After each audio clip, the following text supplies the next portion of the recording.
few seconds. And bam.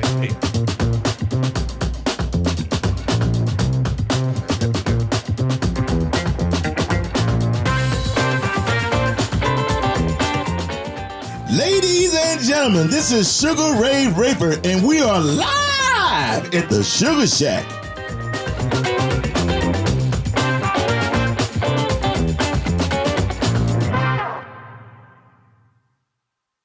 What's going on, everybody? This is your main man, Sugaray Raper, right here live at the Suga Shack. I got my kinfolk, the man, the myth, the legend, Big Llou Johnson. Big Llou in the house, and he's going to be our guest today. And as always, behind the scenes and making sure everything runs out smoothly, my main man, the Wizard of Oz, Mr. Eric Sessman.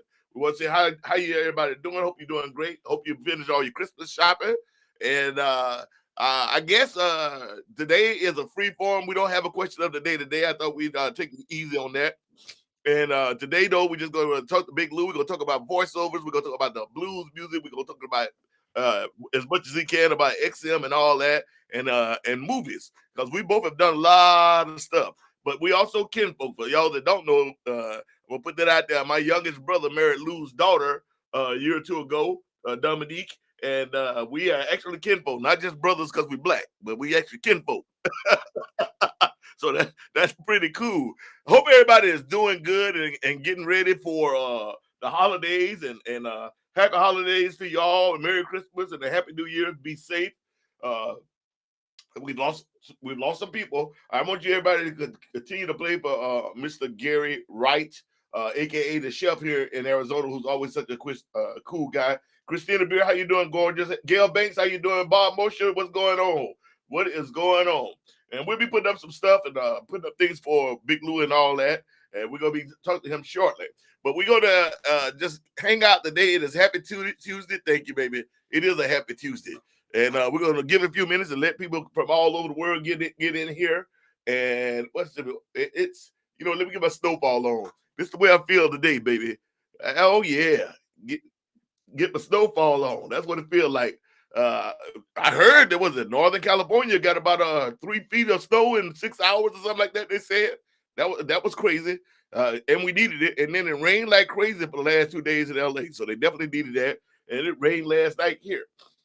We needed it too, a little less though. We've got more rain in Arizona than they have in California this year. It's been crazy in Arizona. I don't know what's going on. It's like biblical time. I know it's getting close to New Year's Eve and all that, but I mean, my gosh, we talk about rain, and we outside of the rainy season, but it's been raining like crazy. Big Red, I hope you get well. Big Red just had a biopsy. I'm putting that out there. You guys pray for Big Red. That's Miss Mary Liz's friend, good friend of mine. I call her Big Red. You guys keep praying for her. Patricia, how you doing? You sexy big booty woman. Right on. Patricia Gleason in the house. Y'all keep paying for Big Red, and hopefully the biopsy come back negative. She found a little skin cancer tag, and friends told her about it, and she went got that taken care of. Good on you, Big Red. Also, Dr. Janice Johnson. Dr. Janice. I talked to Queen Anne the other night, and you need to get your butt in there and get your check. You know what I'm talking about. You that's the thing. People who are doctors and nurses, like my wife and Dr. Johnson, they're good people. But nurses and doctors are the worst patients. They'll tell you in a heartbeat to go get your appointment, and they'll be the last ones to go get their appointments. You know how that goes. You should know by next Tuesday. Well, we'll keep on checking on you, Big Red. We'll keep checking on you. Right on. Llou is a voiceover artist. He's a blues man. He's a movie star. He's done so much stuff, man. And we're gonna have him up here in just a minute. And in lieu of that, I thought I'd show a couple of commercials, a couple of movies that I've done. I've been very blessed to do quite a few commercials and movies and voiceover things, even though I wasn't even in that business. I just got blessed to do it, and I feel good. Recently, I've had the two I would say Michelob Ultra commercials. Seem like I get a lot of liquor ones. The liquor people seem to like my voice. I don't know what that's all about. But a few years back, I did one. I was on a 8-month tour, 8 months of tour, and I did one for Jack Daniels, and it was weird because it was a Japanese company that I think they had bought them out and then resold or whatever. And they did 2 commercials for them. They aired a couple of them, and I want to play one of those for y'all. This is in awe and in lieu of Big Llou and his historic career of voiceovers of cartoon characters, of people, of movies, and y'all don't know people like me and Big Llou. You know, we on the inside. We've been doing big things for a whole minute. Ain't nobody knew what was going on, and that's my kinfolk. You know, just talent running in the family, baby. So here, check this out. Here's one I did for Jim Beam, and I'm covering a Elvis Presley song. So check it out. See if you can dig this.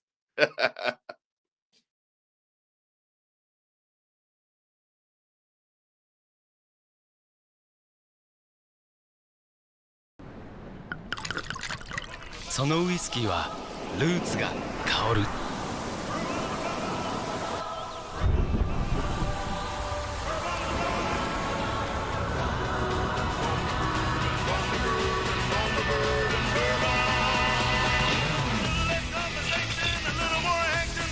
きこの香り。ジンビーム。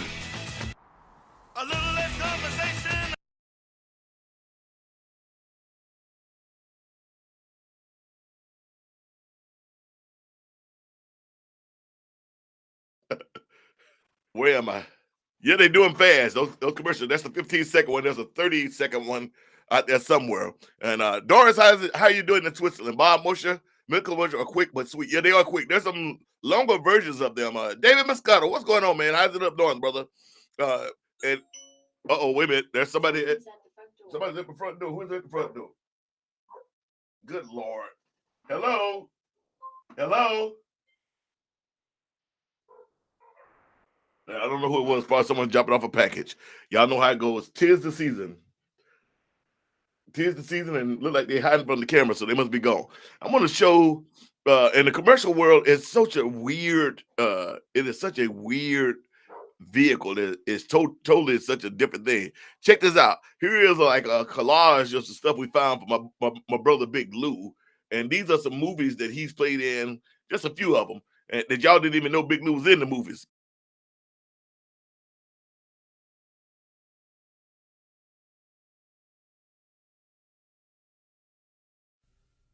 The three scariest words in the English language. Trial by jury. I'm just proud to be a part of the American judicial system. Before my daddy died, he taught me one thing. See, the thumb goes away, comes back. Juries are made up of 12 people who are so dumb they couldn't even think up an excuse to get out of jury duty. We find the defendant, Nelson Biederman, guilty. You mean guilty? Oh, yeah. Well, it kind of looked like it was a cue. Come on, Rufus, what you gonna give me for it, man? Man, that piece of junk barely run. Run? It's the hottest thing on the street right now. All the youngsters asking me about this car. Cutlass Sierra? All it needs is a little paint and a tune-up. Does it backfire just about that much? A little. Man, every time you go home, I think I'm in a drive-by. I can't put that on my lot, man. I got a reputation to think about. You understand? No, I don't understand.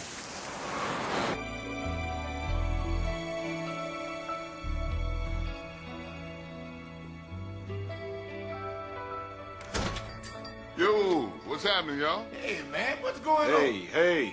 Can somebody tighten me up? Come on over here, Wakefield. Sit on there.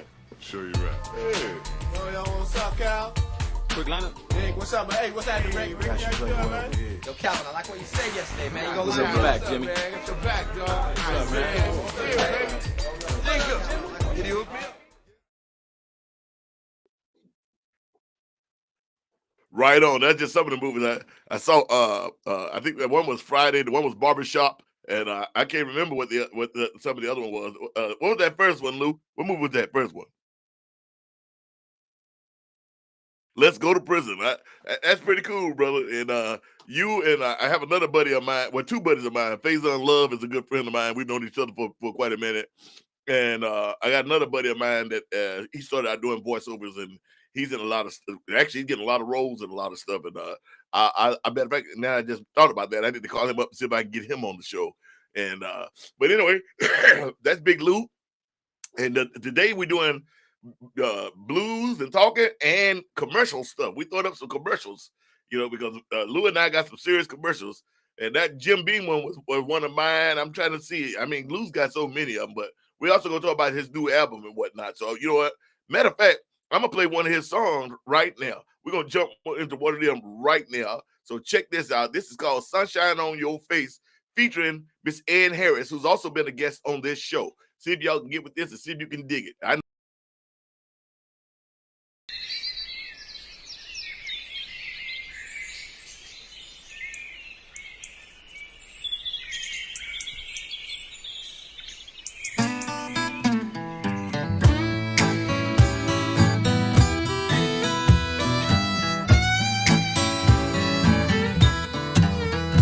Get some sunshine on your face and watch the blues just melt away. A soaking rain and a clouds of gray. Can't stand the sunshine on your face. Like a roller coaster, life goes up and down. Trying times make a soul go underground. But get some sunshine on your face and watch your blues evaporate. Today could be your lucky day, or once the sunshine hits your face. Darkness in your mind wanna steal your soul. Massage your face, feel a warm embrace. If the truth be told, get some sunshine on your face. Watch the blues just melt away. A soaking rain and a clouds of gray. Can't stand the sunshine on your face.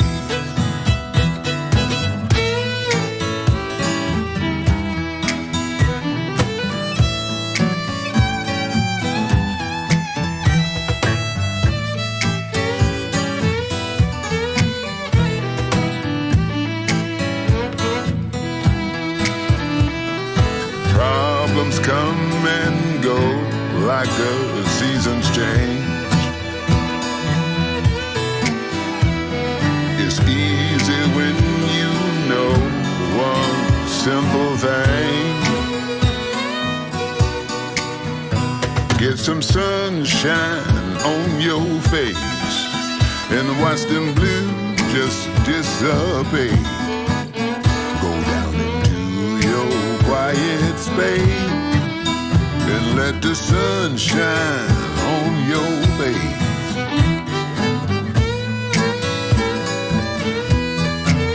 Yeah, baby.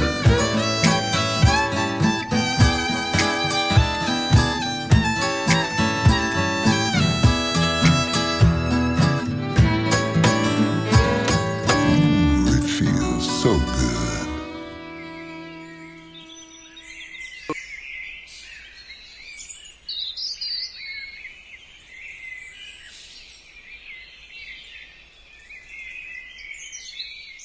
Three, two, mask off.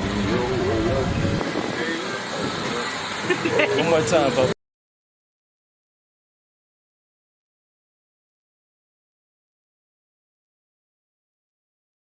I always got to put a little bit of the making of on there. That's pretty cool. Michelle Castillo, I never mentioned her name enough, and it's just because my brain. She is. My brain is just not working well. Michelle Castillo helps a lot of us as our radio person. So, Michelle, this is Sugaray saying, thank you, Mama. Thank you very much. I don't mean any disrespect. It's just I got so many people that sometimes my brain just farts. So, thank you, Miss Michelle. I appreciate it. And, of course, my wife is calling me at the same time. Sunshine, I'm on the air now, so I'll call you back. I was trying to show you the garage as he was working on it. Oh, I forgot. Okay. All right, love you. Bye.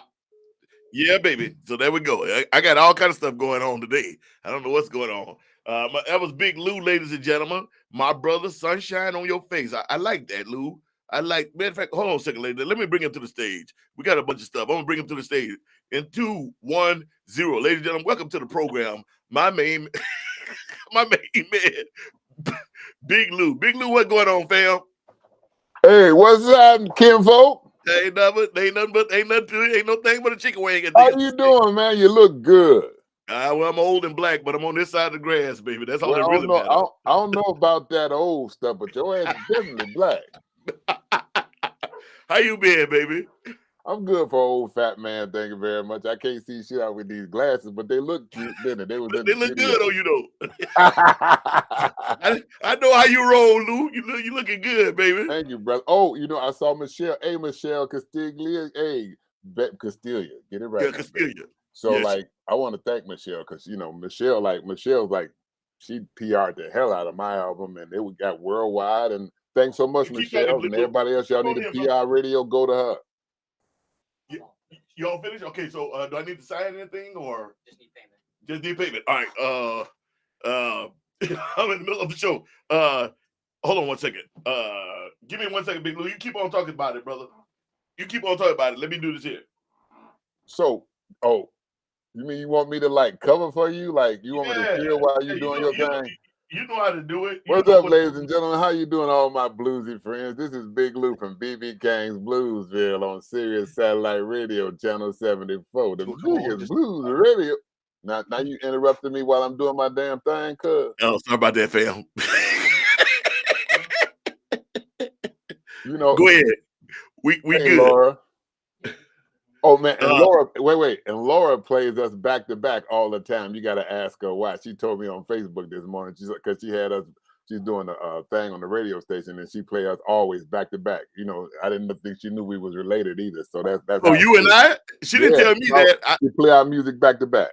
She didn't tell me that. That's Miss Laura Hall up in Pacific Northwest on acousticity. I always have the hardest time saying it. Acousticity radio. Yeah, I know. It almost get nasty. I almost say something else every time. That's probably why I have a problem. It's a family show, cuz. Don't get mad. It ain't no family show. This is grown folks. Because I'm a dirty old. We talk about everything out here. Oh, but, I can drop an F-bomb? You can drop the F-bomb. You be you. Oh, this is not a scripted show. Everybody in this show is over the age of 20. So we good. Lou, let me ask you, man, fam. What you been? I know you had the COVID thing, and I'm glad you're doing. I'm glad you're doing good, brother. Any lasting effects? Does it bother you more, or were you one of the people that were lucky enough to get it and move on from it? Do you know? Me and my wife, we have been very, very good about masking up and getting all our shots because she, like your wife, she works with folks in the medical field and seniors and all that kind of crazy stuff. And I guess we dropped our guard when we went on the last blues cruise. We must admit because we didn't wear our mask and all other kind of stuff on the cruise as much as we should have. Mm-hmm. And we wound up catching COVID both at the same time. So the last 2 days, I barely made it to gigs. But after when we got back, she had to take the meds. I didn't have to take the meds. Mm-hmm. And so after about 2 weeks of dealing with the worst phlegm and chest compressions and that I ever had in my life, we were both, we tested negative after that. And so everything was really cool. I got a little chest congestion still left, but in my voice, I think my voice is that sexy ass voice that you hear every day. My voice is back to regular, but I must admit I had a booking for the Department of Health and Human Services for a TV commercial promoting get tested for COVID, right? Yeah. And that was the week after I got back. It's running right now. And I had COVID while I didn't tell them this shit while I was recording the spot, but I had COVID while I was recording this spot talking about get tested for COVID. They go we can't tell, but I could tell it, So yeah.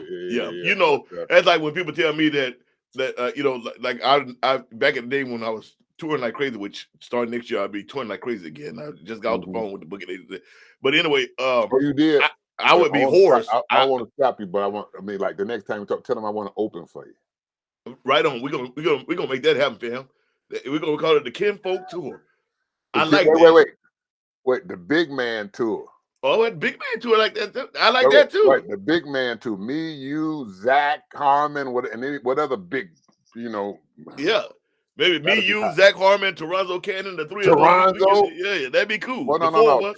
Toronzo's skinny. He ain't big as but he didn't put on a couple of pounds. Where he goes up and down. He was skinny for a while, then he get big. Matter of fact, that's true. I don't think I've had Toronzo. You give me some great ideas. I don't think I've had Toronzo on the show.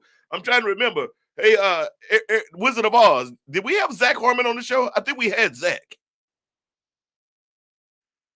We've had a lot of people, but I'm pretty sure. But anyway, I'm glad you're feeling good because that thing is crazy. I've had all 5 shots and my flu shot. My boosters and all that. But my band, me and Drake. Drake is a little older than I am, and Drake and I, even maybe a year or two before COVID hit, we had started wearing our masks. You can go back and look at some old pictures. We had started wearing our masks on planes because we realized that once we kept coming back off of tours and we get home, you be home for a day or two, and then all of a sudden you would get sick because your body finally the adrenaline sets down and everything, and you get comfortable, you get sick. And we realized that it was the planes, brother. It was the planes. You in that plane with 600 other people breathing recycled air for 8, 10, sometimes 14 hours. And your immune system is already low because you're stressed out with playing gigs. You're enjoying yourself playing gigs and travel. The travel is a mother. And you're on that plane, you don't realize it that it's easy to get a little something. I was in Vegas this weekend, and I was masked up on the plane, and that was the first time really. And I'm going like, okay, I need to put my mask on wherever I go now. So that's especially on the plane. I think in the airport, because the airports are big enough, you're probably okay. You're not right up on somebody. But inside that plane, when you close in that metal tube, breathing that recycled air, and I'm not saying that the mask covers everything, but it covers something. Let's say, women wear a string bikini. It don't cover everything, but it covers something. Well, somebody just asked, how am I doing now? Oh, I'm 99%, other than like a little chest thing. I got to stop smoking all that weed. I didn't say that. I don't smoke weed. Man, it's legal. It's legal out here. It is legal in California. In Arizona also. It's about everywhere these days. Just about, because they finally realized they could make money. It wasn't like they had an epiphany that weed was just that. They just saw, finally realized, we can make some money. We can build new parks and we can add to the police department and make that money. Government been drug dealing for a while anyways, but that's a whole nother subject. We ain't going into that. See, I get talking to you and get all off subject. Anyway. Yes, sir. Let's talk about this. You got a new album out, and what's the name of the new album? It's a year old. It's a year old now. Yeah, but we ain't been able to tour like we're supposed to be able to tour. There's been a few people who went out there like crazy. I'm gonna give a shout out to Mike Zito, Albert Castillo, and my Miss good Lord, what? I've been having this problem of late, man. I want to go get myself checked. Maybe early dementia. Samantha Fish and a few others who was out touring like crazy. God bless them. They're a smaller band, but for the rest of us, it's been hard. I didn't play as many shows this year. Now next year, it's gonna be buck wild. But yeah, what about you? Playing? Yeah, I know that the album's been out, so you haven't been playing this, but you've been doing more TV stuff right now, right? Well, more voice. I must admit, man, because I got a studio at the crib, and I recorded my album here at the crib during COVID. That I've been busier than ever because when COVID hit LA, that shut down all of the studios. You couldn't go anywhere. And if you didn't have a home studio, you weren't working. And fortunately, I've been having a home studio since 1996. One of the first persons to do that, And when I moved out to LA, coming from Chicago, I was a big fish in a big town. Now I'm like this little fish in this big ass town out here in LA. And so I had to build my brand back up. But the last 2 years, it was gangbusters. So I stayed busy, and I got a lot of whole new folks who hadn't known about Big Llou and his voiceover thing. And it continues to this day. Thank you, Father, for the blessing that you bestow upon us. So that stops me a lot from doing, what I want, serving quote unquote 2 masters. Yeah. So putting together the band, and I didn't have a band for this album because it was during COVID. I had folks fly in their tracks from all over the place. You know, the rhythm section was down in Memphis. So, but I had like special guests like Joe Louis Walker, and the list is endless. You know, everybody just flew their stuff in, and then we assembled it in Chicago. Okay. And as a matter of fact, I recorded my vocals in Chicago, didn't like them, then it came back in, recorded again, and then so I redid my vocals here in my booth back right behind. on. Right, That's your voiceover booth behind us. Yeah, that's my voiceover booth. That's a little custom-made voiceover booth I had done when I first got out here, and that is where BB Gang's Bluesville comes from out of every other day when I'm recording my tracks. And so you all know I have never, ever, ever, after being the voice of this station for 21 years, and I know you done been there more than me, I've never been to Sirius XM. So, I've only been once. That was last year. You got me. So was that last year? No, that was know. this year. That was this year. I Yeah, went one time. I did a year. live show this year. That's the first time I had been in there. But it's a nice operation down there, downtown New York, right by Rockefeller Center and all that. And I was like, oh, okay. I've seen a lot of movies right through here, and it's cool to be standing here and going in. And cool for me was the young guys in the band. There was some young chick there that there's a big name that they were falling all over. I have no idea who she was, but it was cool for me. Got to hang out for a few minutes with Sway. I don't know if you ever watched Sway in the morning, but it was cool to meet him there when I went in there. And the other person that was in there was we're sitting down in the lounge, waiting to go in to do our thing, and Bill Barr was there. And Drake was giving Bill Barr Drake was shooting knives at Bill Barr through the eyes, and they were just kind of looking at each other. I'm just like, oh, good Lord, what the heck is going to happen here? Because Drake ain't the type of person to hold this piece. But in respect for me, he didn't say anything. But it was like, woo! That was like, oh wow! I was like, man, I got out of there one piece. Because, woo, yeah, that was. I mean, and Alan Markell too, my bass player. You know, both of those guys can get very political, and they both were looking at Bill Barr upside the head, and I was just like, man. Let's get up out of here. Technology is such today that, you know, when we moved out here and I was doing, you know, I was a voice of a TV show back in Chicago at the time that I had to record every day. And also I had my Bluesville stuff I was doing every other day or however it was going. And I was recording everything in my conversion van on the laptop with a USB microphone and sending it off. And so I remember when BB King died. God rest his soul. God rest his soul. Yeah. They called me and said, "Lou, we got to get this stuff out on BB's death right away." And I was in a hotel. In Tennessee somewhere on my way here to LA, and it was loud. There were trains and everything, and I couldn't record in the hotel. So I got in the truck and drove to a cornfield somewhere and recorded it inside the cornfield, in my truck inside the cornfield. Went back to the hotel, used their Wi-Fi, and sent it on off. So technology, ladies and gentlemen, it's a fabulous, wonderful thing. You know what's really crazy with the technology thing is, you know, these guys are doing in a room the size of my Suga Shack now. I'm in the Suga Shack. I'm in a 10 by 10, and with just 3 or 4 pieces of equipment, they're doing what, you know, Capitol Records and Sony Records and all these giant, you know, 20-story buildings used to do. They're doing it now in you know, they bathroom. I mean, I can't tell you how many top 10 number 1 hits, Grammy-winning songs over the last few years have been done like in people's bathrooms. But you know, that's what they used to do back in the day. You know, when guys couldn't afford to go to the studio, even way back in the 50s, you know, they take the bathroom and a room in the house and turn that into the studio or the basement and make it work. You know, I was down in Memphis many years ago. Not Memphis. I was down in Mississippi in Clarksdale many years ago, and I met Rat. Rat was the last how would you put this? He was the last blood member of owners of the Riverside Hotel where Bessie Smith died. Well, the people don't realize it was also in the basement. Rat's mother actually sold all the costumes for Ike and the Ikeettes and all that stuff. And down in the basement of the Riverside Hotel is where they originally recorded Rocket 88. Oh, really? Yeah. I did not So know that. not only is it where Bessie Smith passed away, it's also where they Ike Turner, those guys recorded Rocket 88 and all that stuff, and a few of that whole album was recorded in that basement.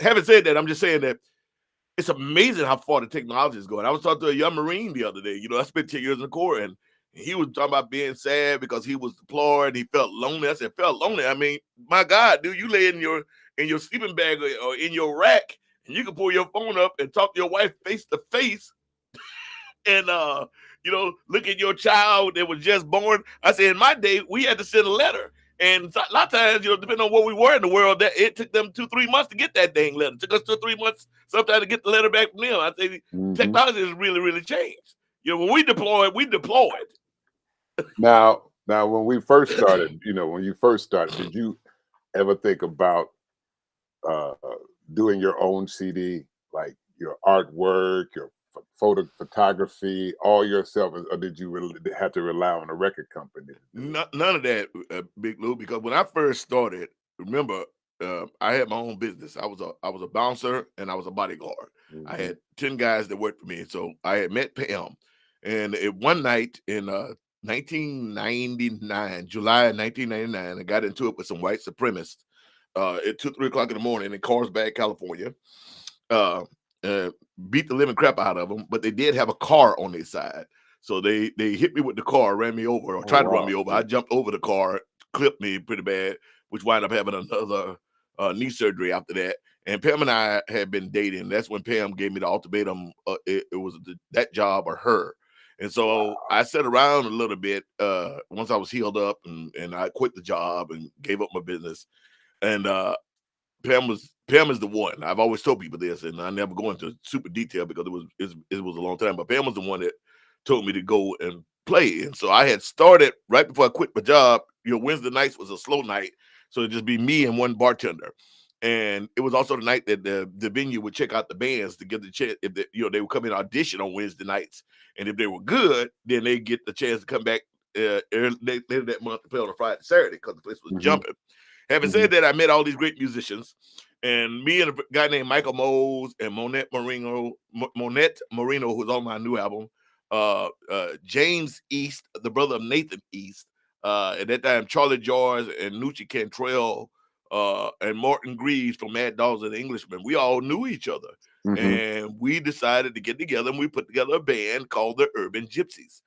And I was doing it for fun. We were just doing R&B, soul, funk covers, you know, and that blew up in San Diego. We became one of the how it happened, I don't know, but we became one of the Chick Street. Hey, Chick, how you doing, brother? We became one of the top soul corporate bands in San Diego area, and it was during that time that the music bug really hit me again, and I wanted to do more, but all the people in the band had already toured most of their life, and they didn't want to tour. They were good with playing the Belly Up and playing in just LA and just what's the heck and just chilling. But I wanted more. And so after a year or two, I mean, my very first gig, Lou, was a corporate gig for Coca-Cola. Oh no. How cool. That was my very first gig. So I got lucky. You know, I've always said I've been really lucky. No, sir. You got lucky when you married up to Pam. Yeah, I know your history. And that's a married up. There would not be any blues Sugaray without your wife. No, there wouldn't be. Indeed, you know. So I give all props to her. She's dear.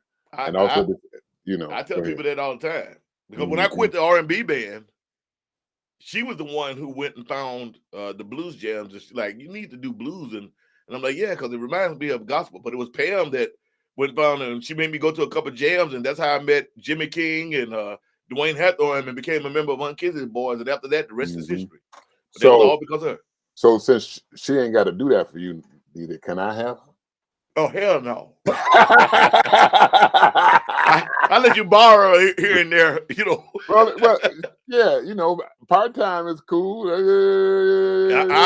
remember the night that Slash from Guns N' Roses asked Pam, like, you know, he was asking Pam something, and I remember telling him, like, hey, man, I said, don't ask unless you really want to know. He's like, what do you mean? I said, my wife is one of the people, she don't care about who you are. If you ask her, she's going to tell you the truth. So, you best be ready to receive the truth. He's like, I said, yeah, she don't lie. And I said, I like that because I know where I actually stand. But some people like, they like, well, no, she going to tell you like, babe, don't ever sing that song again. Or don't you wear this and don't wear that. And, I'm like, okay, babe, you need somebody like that. But Lou, you've been, how did you become, how did the whole XM thing work out with you being the voice of BB King Bluesville?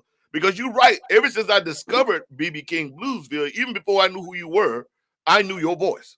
Yeah, I was the first voice. I was the first voice for the combined stations.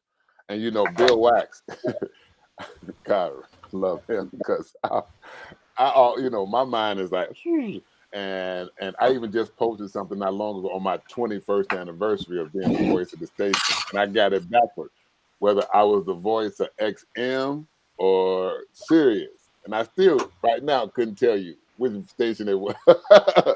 And when Bill became the program director for the combined stations, XM and Sirius, and became Sirius XM, there was a voice on the other station, and I was doing Bluesville or XM, whatever it was. Like anyway, he says, "I want that dude.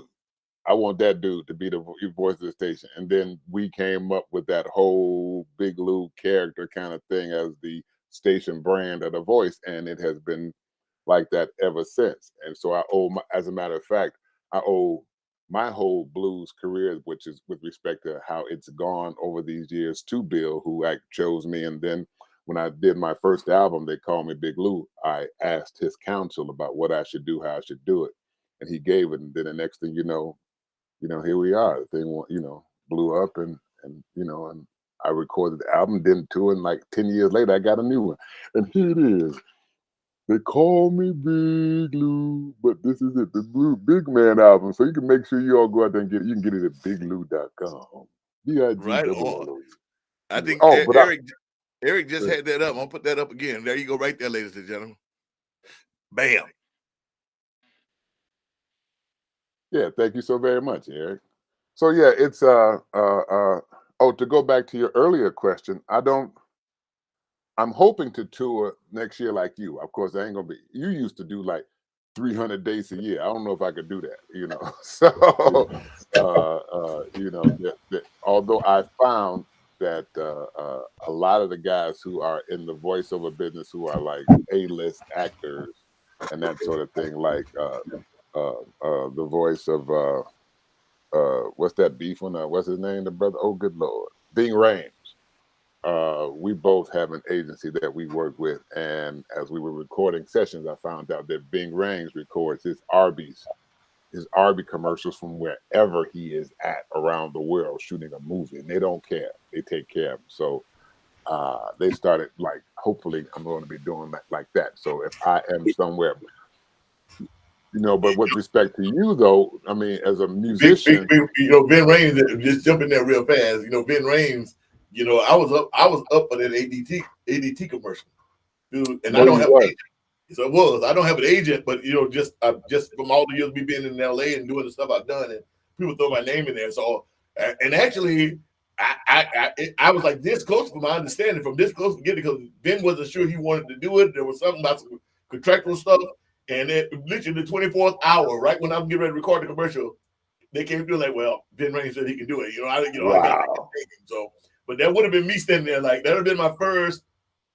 That would have been my first on-air commercial, whether not just my voice. It would have been my whole body there. Okay, I got some problems going on. My mic is going in and out.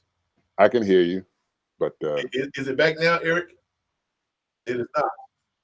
It's picking it up on the laptop. Yeah, it's picking it up from somewhere else. I don't know why it's doing that, ladies and gentlemen.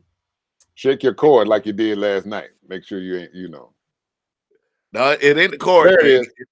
There it is. And here's the thing: is your voice now is coming through my big speakers instead of the headphones, and I don't know why. I haven't changed anything. It's just done it on its own. That's just. Are you getting slapped back? Not yet. Let's see when we play some music. Yes, I am. I can't hear a little slapback. Yeah. Okay, I can turn you down. Go do it now. 2. Yeah. Okay, that sounds good. Still don't know why it's doing that. You should just be coming through my headphones like you were before. But yeah, so I mean, you've done like I mean, Wait. So don't get off of that. Wait. You was talking about how you almost did Ving Rhames. Yes. You want to know what my almost was? Dennis Hasbert. This was like years ago. I got 2 callbacks to go, you're in good hands with Allstate. Yeah. So so that was a nationwide casting thing, and I got 2 callbacks, and of course you see it went to Dennis Hasbert, but now he of course was the voice and the face of that brand forever, but now they went to a younger direction, and now they're using New York. What's her name? So what's her name? Alicia Keys. Alicia Keys. Yeah, she's the voice of Allstate. Oh, now. really? I didn't know that, because the old boy, what's his name? Dennis Hasbert. Yes, Hasbert. Yeah, because it's always like you're in good hands with Allstate. You're in good hands with Allstate. Yeah, baby. The funny thing is people don't realize the voiceover world and that I remember being in Palm Springs. I used to play at Cal Davis' place. My friend Cal Davis, God rest his soul, passed away this year. I'm glad I had the opportunity to get him on the show before that. And I've been very blessed with a couple of big people. But Cal Davis used to be with Chicago. He was with the Fabulous Rhinestones. He owned the Blues Club. He owned the Blues Club called the Blue Guitar in Palm Springs. But one night playing there, me and Michael Moe, I met this little guy. He's like he's taller than Danny DeVito, but he's about 5'5", 5'6". And he has one of these voices kind of like what you and I have, not to the sophistication of your voice, but, in that range. And he was at that time like 70-something, but he was the and my mic went out again, but it came back. It's on. You I don't know what's going on. You're okay. But he was the It wouldn't let me do it. Anyway, he was the green giant. Oh yeah. Green giant cat. Give me a second, Big Lou. Eric, give me a second. And I'm gonna play a video and come back and try to fix. I don't know why my mic is tripping out. 222. Is that any better? That's worse. Okay. I don't know why it's doing what it wants to do. But I want to play something, Lou. I love this. I'm gonna leave you on the screen. I love this song, and it's called "Chill on Cold." And I want to play this for you. I think you said Doug McLeod helped set this up with you or something. Yeah. I'm gonna go off the screen. I'm gonna put this up. You tell the people about this. Check it out. You want me to talk now about Chill on Cold? You're gonna play it? I don't know. Yeah, set it up for me. Let the people know what it's all about. Oh, ladies and gentlemen, here's a cut called Chill on Cold off my new album. It's a year old. It's called Big Man. That's the album. But Chill on Cold was given to me by Doug McLeod, the legendary acoustic genius. And he had recorded this album years ago, and he said, "Hey, I got this album, Lou, this record that I think that you would really, really like, and it sounds good with your voice. It's a talk singing kind of thing." And so he gave me an acoustic version of it, and I fell in love with it. And I said, "But Doug, I got to put my Chicago foot in this thing." He said, "Dude, make it yours." And you're about to hear what it is. This one's called Chill on Cold, and there's a new video coming up next week, so check it out. Duck it, baby.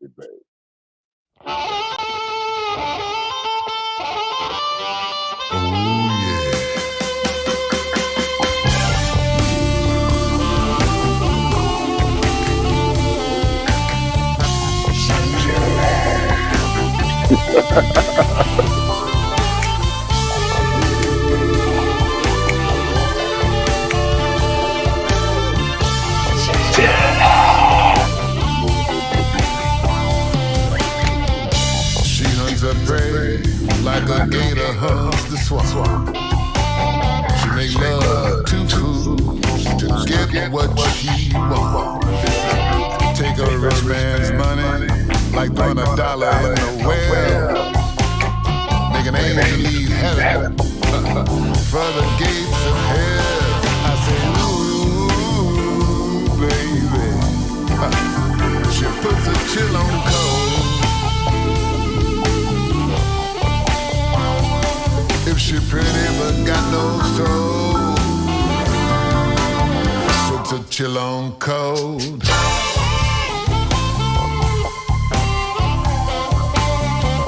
She don't love nobody but herself. If she say she loves just you, she got somebody else. She'll go down and break up a happy home. When she get what she want, man, you'll find that little girl gone. I say, ooh, puts a chill on cold. She's chill. If she pretty but got no soul, she sure enough puts a chill on cold.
Cause she can't feel. Ain't nothing about her love you'll find is real. She like a queen bee, baby, ruling with her honey. You think she wants your stinger, man? She just wants your money. I said, ooh, sure enough, puts a chill on cold. So chill. If she pretty but got no soul, she puts a chill on cold. She pretty but got no soul, sure enough puts a chill on cold. She pretty but got no soul, she sure enough put a chill on cold.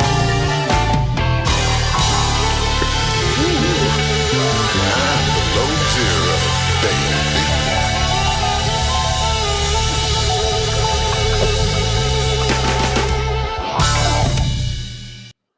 Yeah, baby. You put your stank on that one, baby. That was fun. Thank you, Sugar. I heard that the other night. I was like, oh, I like that, man. Wait, that. Sugar. Huh? So that was that was the second release off the album. The first one was Sunshine on Your Face, and there's a whole nother story behind Sunshine on Your Face, which corresponds with my acting thing. But we just put the song out as a single, and we didn't do any video. I was just too busy. I just didn't have time. But now over the past month, we have actually, and I have just finished putting the editing touches to it today, right before I came on here. So next week, there's this fabulous video that we shot in Chicago and in LA for Chill on Cold, which will be coming out in the next week or two.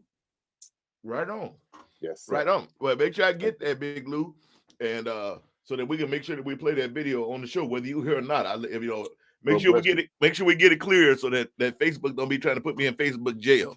You know, thank you. knock on wood, they haven't bothered me of late, but it's been good. Wait. Laura says the two of you guys dancing on stage. Holy moly! Wait. We did that. We've done that. Yes, we have. We've got actually, we've done that a few times. Yes, we have. If you remember, it was funny because Miley, what's her name? Miley Daly sent a picture the other day, and it was us in Long Beach at Malarkey's. I remember that. Yeah, some pictures of us. And well, we had a dance off at my annual Blues Hall of Fame tribute jam, and thank you so much for always coming through with your love and support.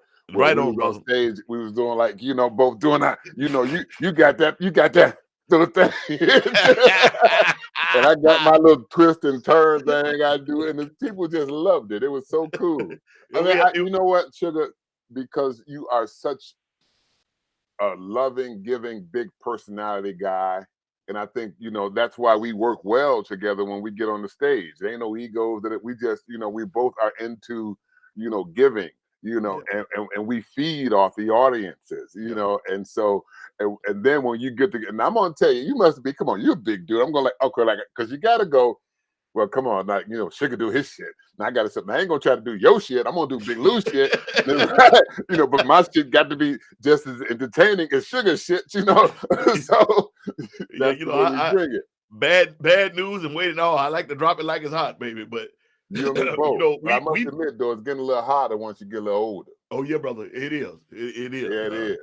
But for me, like with you, it's not a contrived thing. I only shake and I dance when I'm having a good time. But almost literally, I would say 98% of the time that I'm on stage, I'm having a good time. There's been a few times where I've been sick or injured, but I'm having a good time, man. That's why I tell people, for me, I never put on concerts. I mean, I can put on a concert, but for me, it's a party. I enjoy seeing people dance, smile, cry, everything. I mean, and I think that's what makes good actors. I mean, you have such a huge range of emotion that you're able to tap into, and the more and more I learn about you, the more and more I love. And it's just amazing what you've done. You've kind of now become. I say now. When I say now, I mean, for me, for my recollection of the last 10 years or so, not only are you the voice of Bluesville, but you become like the MC extraordinaire. It's like everybody. I can't tell you how many festivals I go to around the world, and I look up, there you are, dressed clean as the board of health, baby, and doing your thing, and I love that, man. I really love seeing you out there and do that. Thank you so much, brother. Well, I enjoy doing the hosting thing, and I'm thinking, I don't know if I could do both, trying to promote the new album, because when my people try to call and book me for gigs, they're going, oh, he wants to host? Like, well, no, he wants to bring his band to do his thing. Like, so I'm trying to get over that thing, how like people pigeonholed you, like Superman was like Superman. He couldn't do any other acting gigs because he was known as Superman. Yeah. I'm getting that thing because I'm known as this big voice. So, and even though, in 2013? Yeah. I won a Blues Music Award, for Best New Artist. Congratulations on that, baby. Yeah. That wasn't no easy feat, but then I stopped.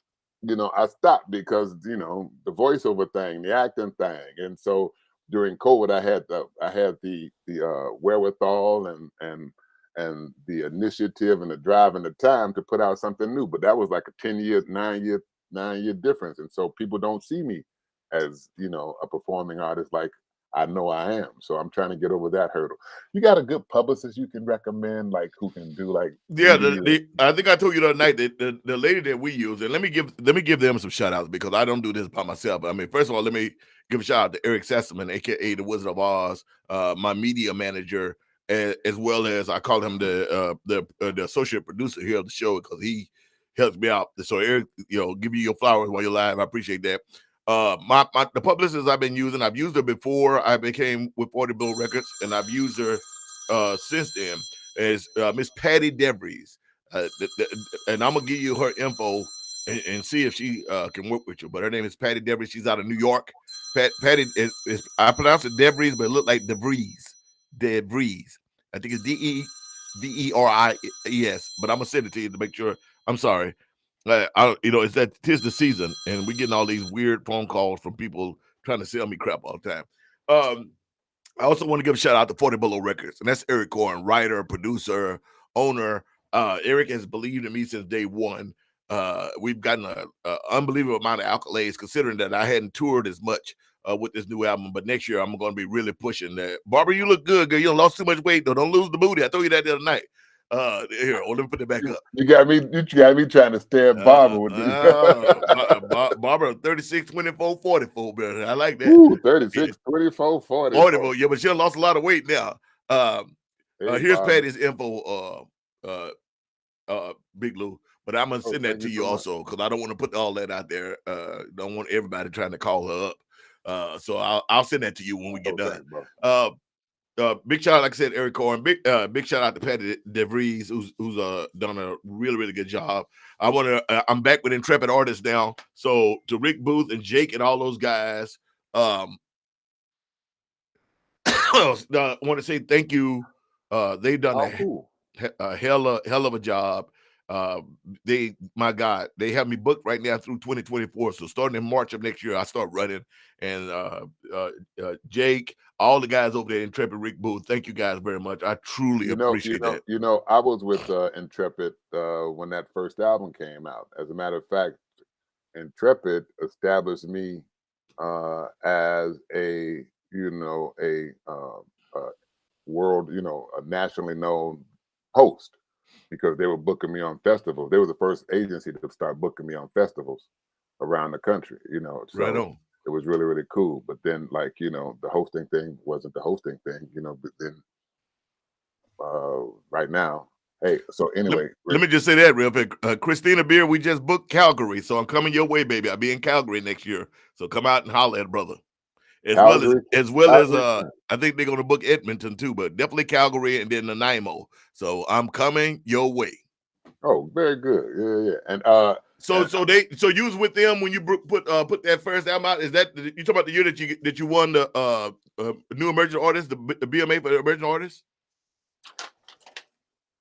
Oh, you talking about? Yeah, baby.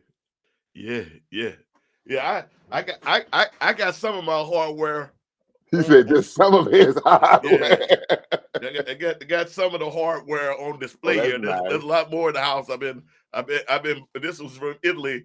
They call me the heavyweight champion of the blues, baby. That's what that was called right there. So you are, brother. That's what they always call me, Big Al. When he used to my hype man, he'd come in like, ladies and gentlemen, the heavyweight champion of the blues. Wait.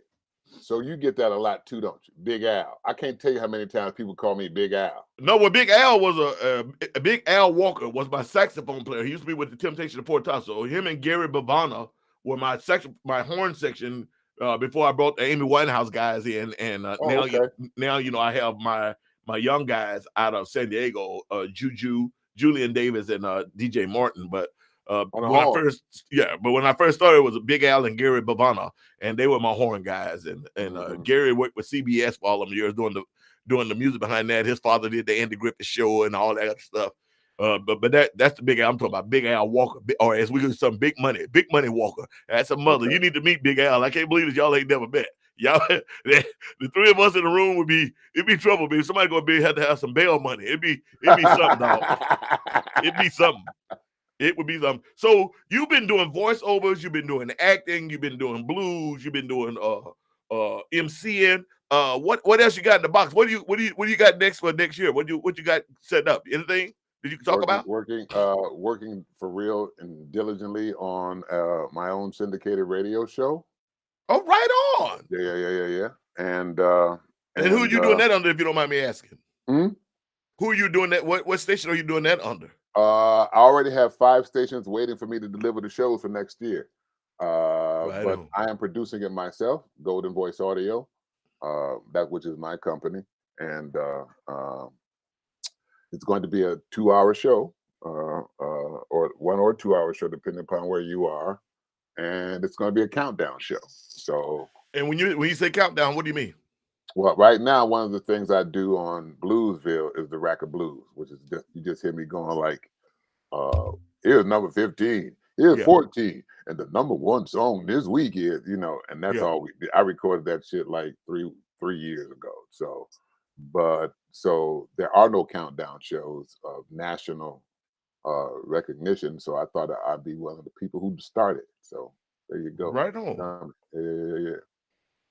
See a need, fill a need, brother. That's how you do it. You know what I'm saying? And I have a team, just like I have a team that wherever I'm at, whatever I'm doing, they produce the show. I record the show like in my bus, in my truck, wherever, and then get the audio back to them, and they put it out, and it's done.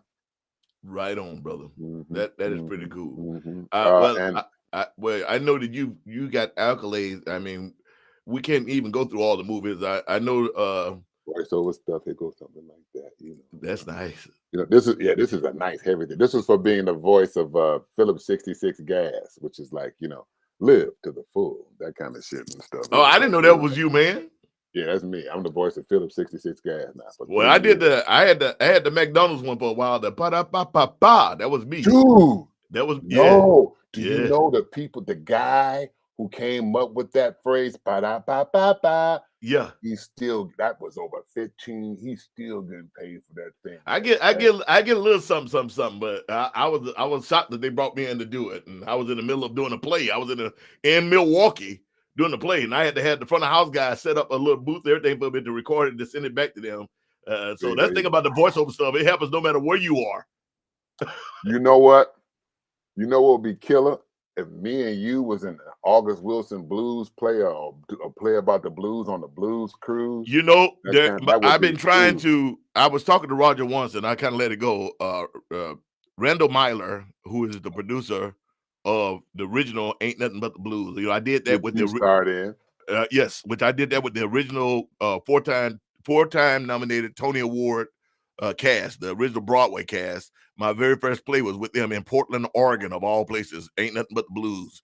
With Eloise Laws, you remember the Laws? Eloise Laws and Jennifer.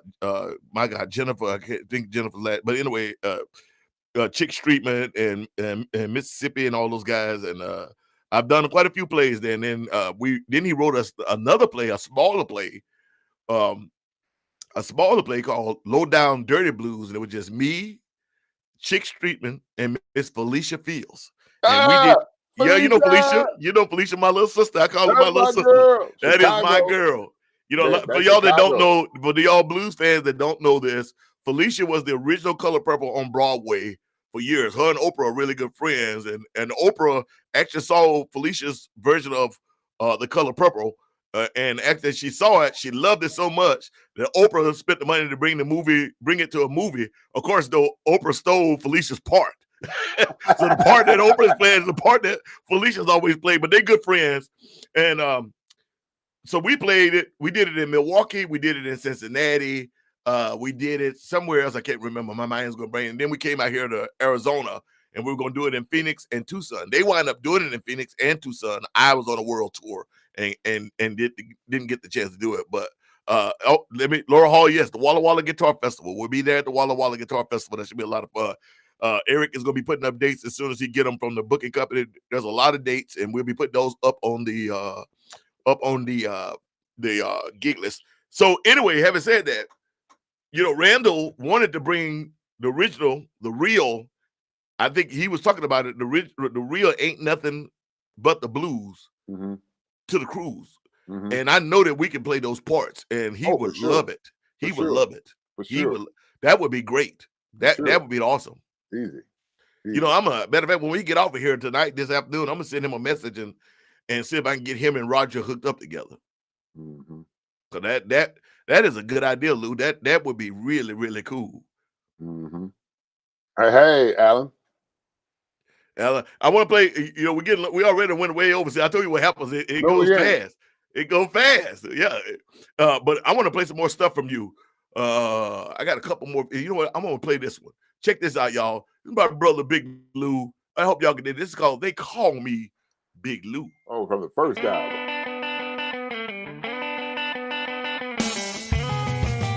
Well, they call me Big Llou 'cause I weigh 300 pounds. No more. Well, they call me Big Llou 'cause I weigh 300 pounds. 260. I can speak and I can move move and I can really throw it down. I can turn you on if you let me take you home. I can turn you on if you let me take you home. Treat you like a queen and never do you wrong. Don't let me scare you, baby. Big Llou is really sweet. I might be heavy standing, but I like between the sheets. They call me Big Llou, 'cause I weigh 300 pounds. I can stick and I can move and I can really throw it down.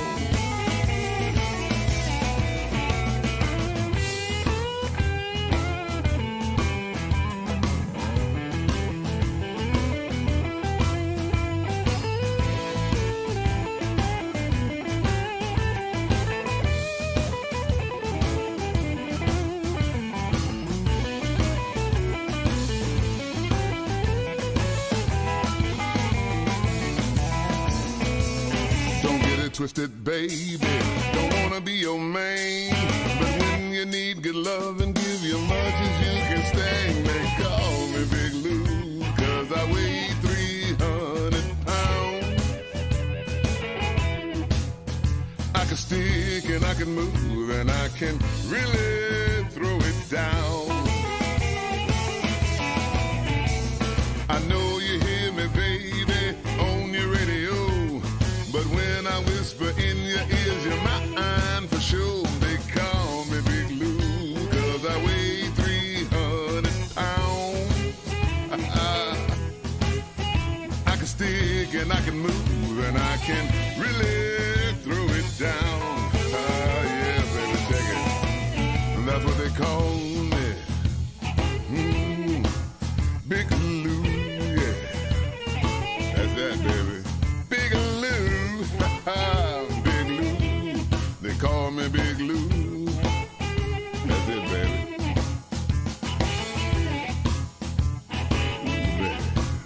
Big Llou, that's double L-O-U.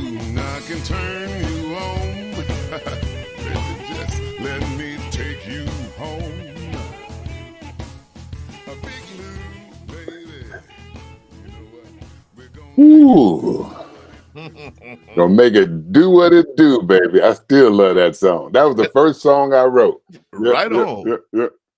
Isn't it cool when you write songs and people much, and people dig what you write? Doesn't that make you feel good? Dude, it's really, really cool. Yeah. I enjoy. But let me tell you the story of that song. You know how it came about? We both boys with Bobby Rush. Bobby Rush is our mentor. He'll give you some advice, and it's always good advice.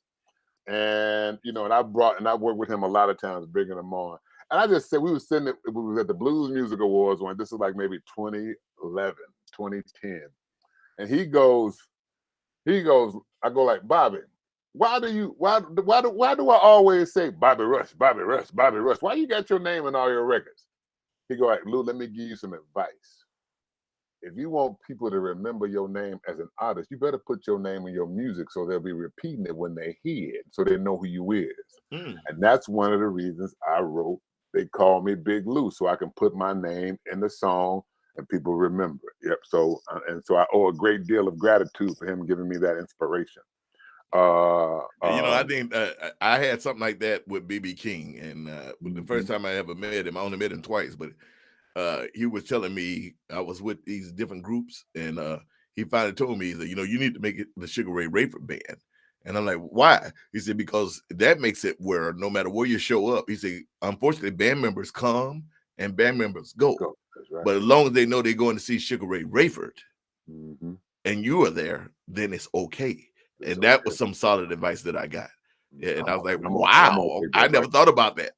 That's why I call it, it's not to be facetious in a way, but that's why I call it the Sugaray Rayford Band, because I've had my bands for a long time, and band members do come and go for different circumstances and different reasons, but they always know they're getting the Sugaray Rayford show because it's Sugaray Rayford. Well, Oprah kind of gave me the same info.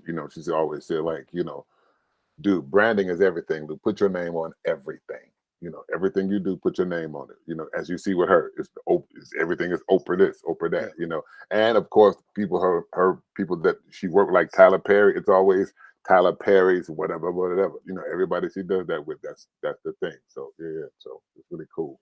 But Bill Wax, when I recorded that, they called me Big Lou. That was that album. Bill Wax, man, good people, man. Yeah, Since Bill day Wax one. said, Lou, you're Big Lou from Sirius Satellite Radio. You can probably get anybody you want on your album, but let me make a suggestion to you. Go get some artists that don't nobody know in Chicago, you know, and give them some shine. And that's exactly what I did. My agent in Chicago hooked me up with Russ Green, who's that fabulous guy who on the harp. That's what I was going to ask you. Who is it playing the harp on those things? I was Russ going to ask you Green. that. Yeah. You know, and he was in the movie business, and so my booking, my voiceover on camera agent hooked me up with him because he was trying to getting into the voiceover game, and so we hooked up. He produced that album, and then so we're still together. And as a matter of fact, he's the one who's playing on Chill on Cold. That's an ugly ass solo on that harp, ain't it? Yeah, it is. Ooh, I meant that. I got sidetracked with all the other stuff, but I meant to ask you who was it playing harp on Russ that? Green.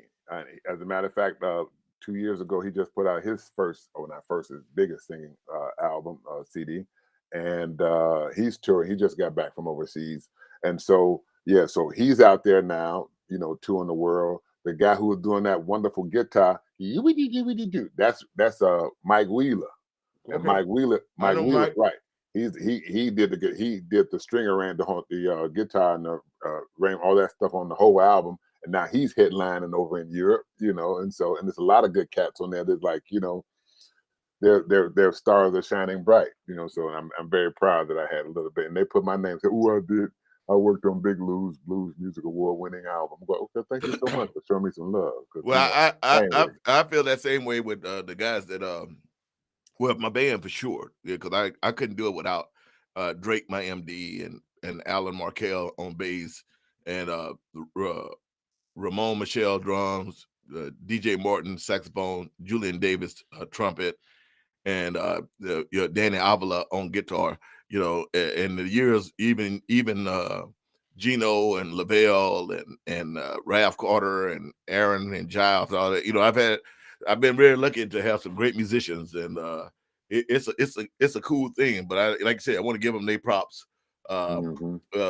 before. As we always say to black folks, give me my flowers while I can still smell them. You know that. Oh, I should have said this. You asked me what else I'm doing next year. My first live gig next year, come January 8th, is opening up for Buddy Guy, this club. Right on. Yeah. So I'm going to be flying in the week before. Tell everybody I said hello. I will do, sir. And Right that'll be the first time I've been on that stage, you know, with a band in years, you know, before I even came out, right before I came out here. So I'm looking forward to going home and playing with my Chicago Fly folks, and also being a Buddy Guys. Now it's so, of course, it's Buddy, so it's sold out. So if anybody want to come, just go to buddyguy.com and you can get standing only tickets, standing room only tickets. They're still available, but all the seats is gone for the whole run of his residency in January.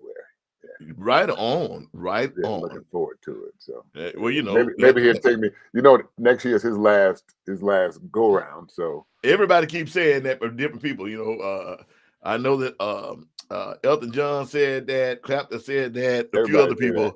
Yeah, I know Clapton said it, but he was back out playing. Now John Mayall is my label mate on the 40 Below Records.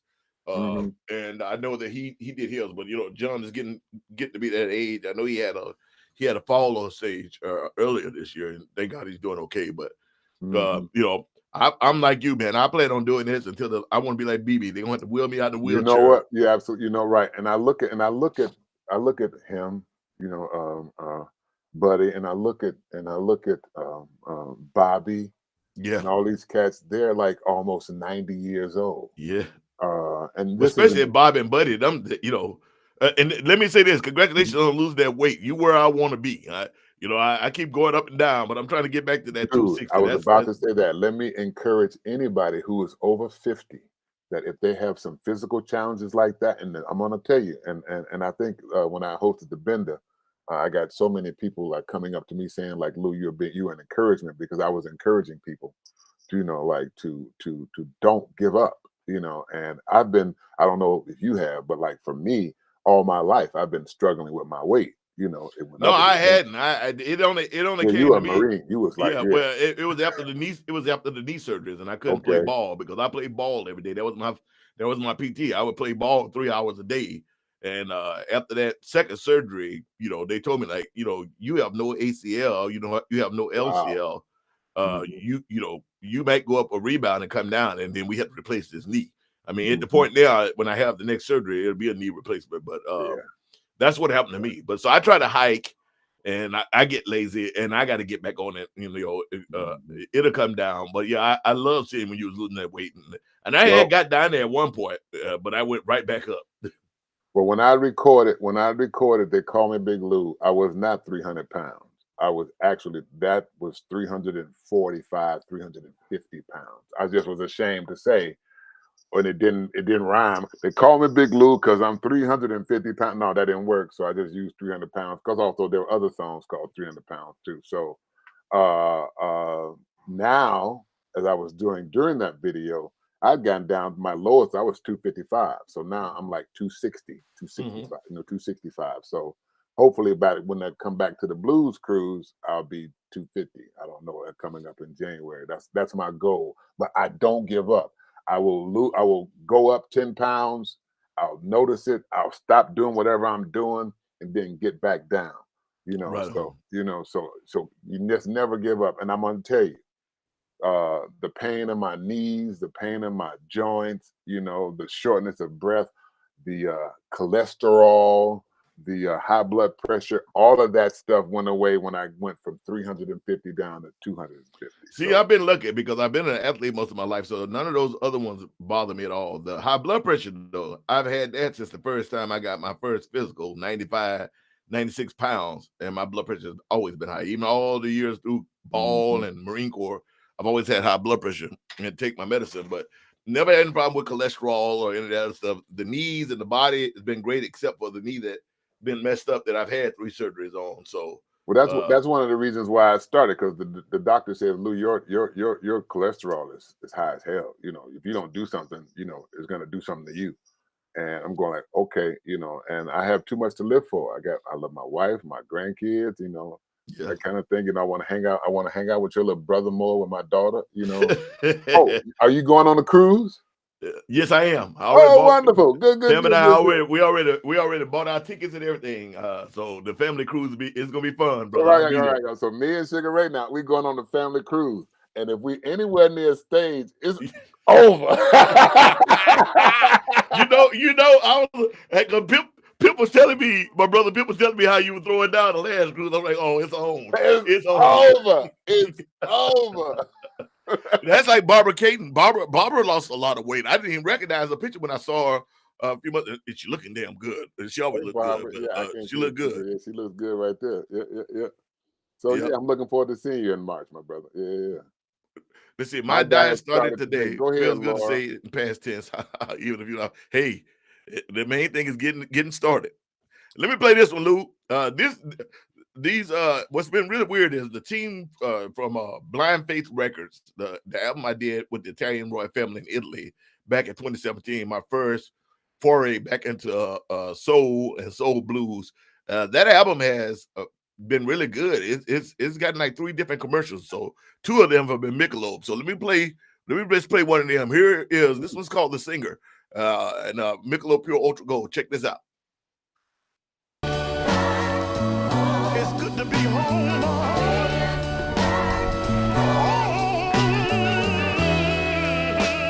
Michelob Ultra Pure Gold, 2.5 carbs and 85 calories. That was one. Let's see. And then here is the second one. And then we're going to get on to something else. Check this out. Let me see here. Here we go.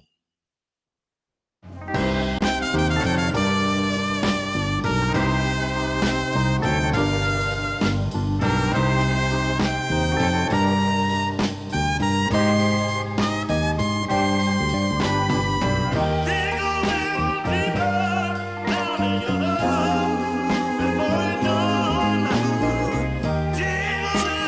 Michelob Ultra Pure Gold, 2.5 carbs and 85 calories. Very, very proud of those. That's pretty cool. You know, getting some love. And then the new album, Into Deep, it was just up for, and I don't know if they picked it up. I think they were, but it's up for the last movie of what's the Four Brothers called? The Best Man. So they getting ready to do the last Best Man, Tyler Perry, and cool. Congratulations. It looked like our song Gonna Lift You Up is gonna be in that. We'll see. Keep my fingers crossed on that. Yeah, baby. Keep your finger crossed, you know. Cool. I got one more video I want to show you, Lou. Speaking of, give me 30 seconds. Speaking of that sunshine on your face, that first one that sunshine, can you hear me? Yeah, go ahead. That sunshine on your face, the first one you played, yes, featuring Ann Harris. Coming next month, it was selected as for the Denton. You know about Denton, Texas, the Denton Black Film Festival. It was selected for nomination in their film festival, and I'm going to be having a contest because I can't go. I'm on a blues cruise. I'm gonna be having a contest for you blues fans, anybody who's around the way, to actually go and accept the award from me if we win. So go to biglou.com or send an inbox to me on Facebook or something like that, and I'll let you all know. That's going to be coming up in the next couple of weeks. Stay in tune, and then you'll possibly win a trip. And we're going to be doing like hotel and guest VIPs, all kind of crazy stuff. Now that is really cool. That is really, really cool. Where's that email, Eric? Can you put a Big Lou's email one more time? It's easy. biglou@biglou.com. Yeah, baby. But we're gonna make it even easier. Say that again, man. Say that again. Yeah, baby. We're gonna make it even easier. We're gonna put that up there so that people can because people need to, like me. I have to, when I'm learning a song, I have to hear it, I have to read it, and sing it. Once I do that, it's in my head forever. Really? Yeah. Oh yeah. So if I read it, hear it, and then actually sing it, I'll never forget the song. You know, that's just the way my brain works. My thing is because I've been reading scripts, all my life. Yeah. I need a script to do any damn thing nowadays. Otherwise, I can't remember shit. Here was funny, Big Lou. When I did my first, I did a thing called for the Bohemian Club. I don't know if you know about the Bohemian Club. The Bohemian. Yeah. I'm an honorary member of the Bohemians. So okay. I got in through Chuck Caboras. And we were in San Francisco, and they were doing a slide guitar thing. That's where I met Roy Rogers. Is where I met what's the crazy dude? His brother used to be on Saturday Night. Belushi. That's where I met Belushi and a couple other cats that I met. And they was that? Did we get it wrong? Yeah, double LOU. Double L. We having said that. What was I going with that? We anyway, yes. So when I met my mind is going, the music director that Randall Myler, I always use him for some reason, Wheatman, Danny Wheatman. Danny used to be with oh my God, from the 70s. He was the music director for I can't think of his name right now, but at any rate, after he heard me, 2 months later, he calls me up in LA, and I'm sitting at the house, and he's like, "Man, I want you to come down and audition for this play." And they were doing it all over LA and Pasadena and all that stuff. And I was like, "Man, I've never done a play before. I don't know." So I went down to do the audition, and I didn't know. They give you the one sheet and all that. So I did it the same way as I do music. I just memorized the whole thing. So I walked in there and gave my lines from memory. And wow. They sent me back out and called in some other people and stuff. And they called me in again, and I went back in there and did my lines. And so afterwards we got done, they're like, "Well, we want to offer you the part, but we want to know why did you memorize the lines?" I'm like, "Well, that's the only way I know. Just like with music, I just sat in the room real fast and memorized them, came in and delivered them." So having done that, I actually got offered 2 parts, because one was I was gonna play a part for Harry Belafonte, and the other part was Who Led Better, and they offered me both parts. Unfortunately, that would have been my first play. I wasn't able to do it because I had a world tour. This is back when I was playing 200 some odd days a year or whatever, and it's crazy that happens that way. But the theater where I love the theater where I've never done the television world other than my voice. You know what? You've done a lot of movies from Triple X to I know you got one that's coming up that I'm not supposed to talk about, but how many movies have you done? If you could think off the top of your head. I've had some little bitty roles in some big movies. And I would say it has been over at least about a 10 or more. You can go to IMDb, you can see them there. Well, I know you did an animated one recently. Can you talk about that? Oh yeah, it got nominated for an Emmy. I played an old man. It's something of the forest of the birds, forest of the trees, something of the forest of the trees. Yeah. That was like, I played an old wizard in there. I do video games. I do Fast and Furious. I mean, not that was the movie. I do, and them the video game voices and stuff. I do. Oh, as a matter of fact, I do this kind of stuff. As a matter of fact, I'm singing on this toy right here. And it's really, really cool. Yeah. Right on. And what had happened was, so it sings and I sing on it. And this one we took on a blues cruise, and we had signed by all the artists on the blues cruise. And I'm going to be auctioning it off at Big Lou's Blues Hall of Fame Tribute Jam. It's going to be coming back in 2020, next May, doing the Blues Music Award like we normally do. We took it off of COVID. So, I guess now I'm had COVID, I'm okay. So that it's anything where you can put a voice on, I've done it. Industrials, you name it. It's like, I've been blessed in that regard. Right on. Audio books. As a matter of fact, those of you who are really into the Bible, Google the audio Bible super production, and my voice was chosen as the voice of God to represent the English version.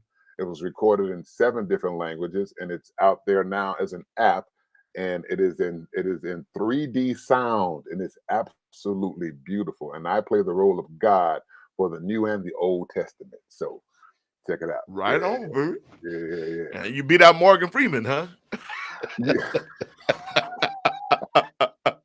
I beat out Morgan Freeman. You know what I'm saying? Oh, there you go. Yep. Thanks so much, Eric. Yeah. So right. So it's me. So wait. It's me now. It's me, Morgan Freeman, and James Earl Jones. We like the 3 black gods or something. Right on, brother. Right on. Well, that's good company. James Earl Jones. I mean, him and David Attenborough used to own everything.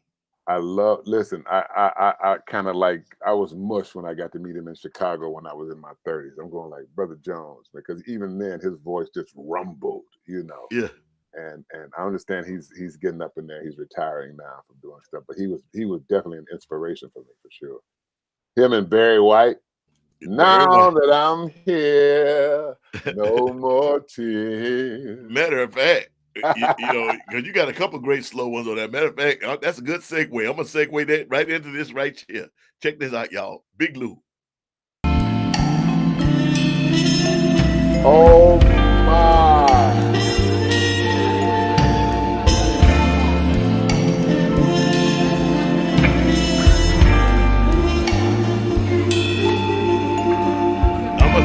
Come sit beside me. That'll do for now.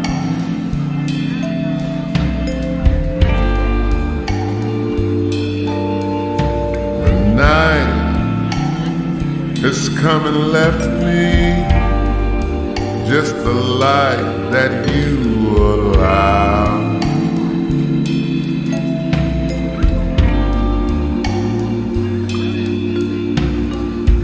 Come speak my name, fill my head with all such foolish dreams. My flesh and blood is no more real to me than what it seems.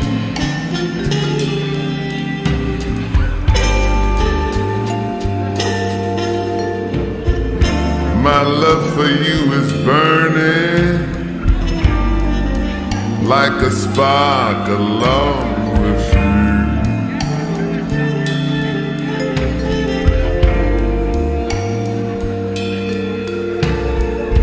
I feel your mark upon me now, surely as the hand that leaves the bruise.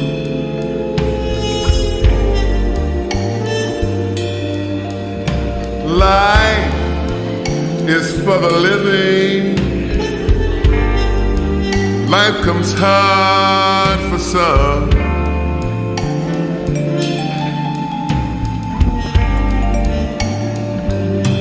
The rest of us, we're flesh and blood, meek and hard on our own.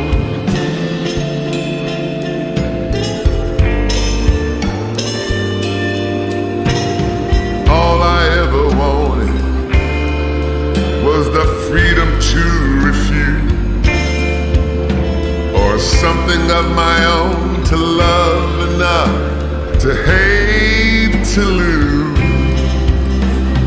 Fever in my brain, leaving smoke behind my eyes. But the part of me that wants to change fights the part of me that tries.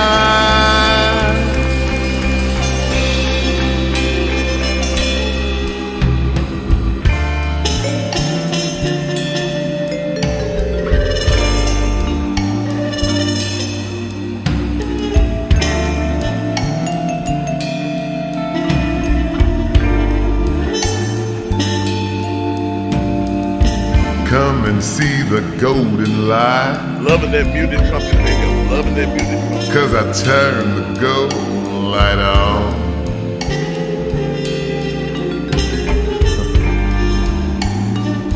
Sometimes God knows you got to learn to shine.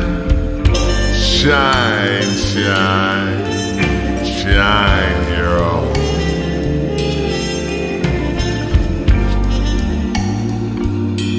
I stepped out of darkness, and for a moment I'm living by your keys, your keys, your lips, your keys. And now, just for now, our flesh and blood is more real than this. Real than me.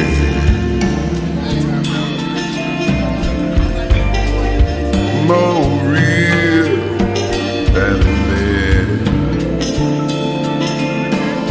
More real than this. Flesh and blood.